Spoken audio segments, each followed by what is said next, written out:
बिस्मिल्लाहिर्रहमानिर्रहीम अस्सलाम वालेकुम guys, welcome to the student teacher channel. So आज की हमारी वीडियो का टॉपिक है how to write statement of purpose. इसको स्टेटमेंट ऑफ पर्पस भी कहते हैं, इसको पर्पस ऑफ एंट्री भी कहते हैं। ये सेम है। अगर जब आप D2 वीज़ा अप्लाई कर रहे हैं साउथ कोरिया के लिए तो इनसे मीनिंग सेम है, चाहे आप इसको पर्पस ऑफ एंट्री के नेम से मेंशन कर दें, चाहे स्टेटमेंट ऑफ पर्पस के नेम से इसको मेंशन कर दें। तो अब किस तरह से आपने इसको लिखना है, कौन से बेसिक पॉइंट्स हैं जो आपने इसमें मेंशन करने हैं। ये पर्पस ऑफ एंट्री ये डॉक्यूमेंट बहुत ही इम्पोर्टेंट डॉक्यूमेंट है आपका सक्सेसफुल वीज़ा हासिल करने के लिए, ठीक है।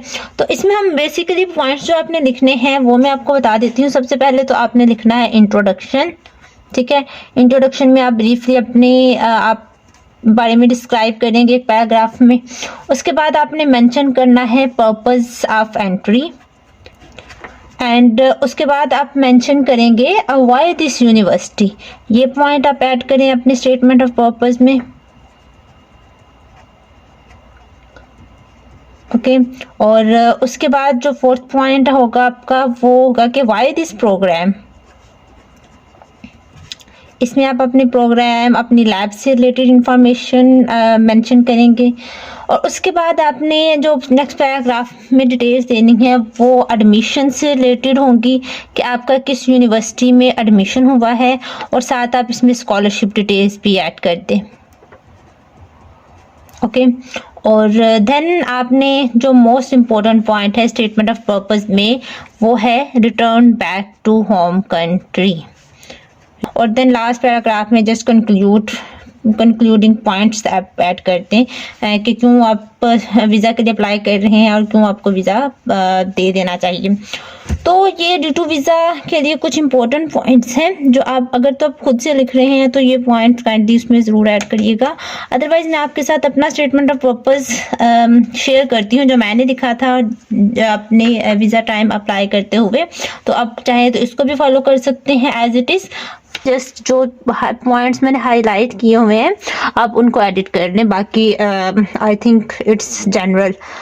तो यहाँ पे ये टेम्पलेट है, ऊपर आपके एम्बेसी का नेम एड्रेस आ जाएगा और नीचे डेट आएगी जिस डेट को आपने अप्लाई करना है। उसके बाद यहाँ पे आपने हेडिंग दे देनी है पर्पस ऑफ एंट्री की। देन आपने फर्स्ट पैराग्राफ में जैसे बताया मैंने आपको इंट्रोडक्शन आपने यहाँ पे कवर करना है। यहाँ पे आपने आई के बाद अपना नेम लिखना है। नेम में आपने क्या करना है कि जो फादर नेम है वो पहले लिखिएगा और गिवन नेम बाद में लिखिएगा। पासपोर्ट नंबर अपना मेंशन करें और उसके बाद बताएं कि आपका इस कंट्री में एडमिशन हुआ है PhD या मास्टर डिग्री में, जो भी है यहाँ पे वो एडिट कर लें। उसके बाद जिस लैब में जिस यूनिवर्सिटी में एडमिशन हुआ है वो मेंशन कर दें। और उसके बाद 1 से 2 लाइन्स में अपने बारे में बताएं सो डैट के पढ़ने वाले को पता चले कि इस स्टूडेंट का पर्पस क्या है फॉरेन कंट्री स्टडी के लिए। उसके बाद जो सेकंड पॉइंट है वो आपका होगा प्राइमरी पर्पस से रिलेटेड।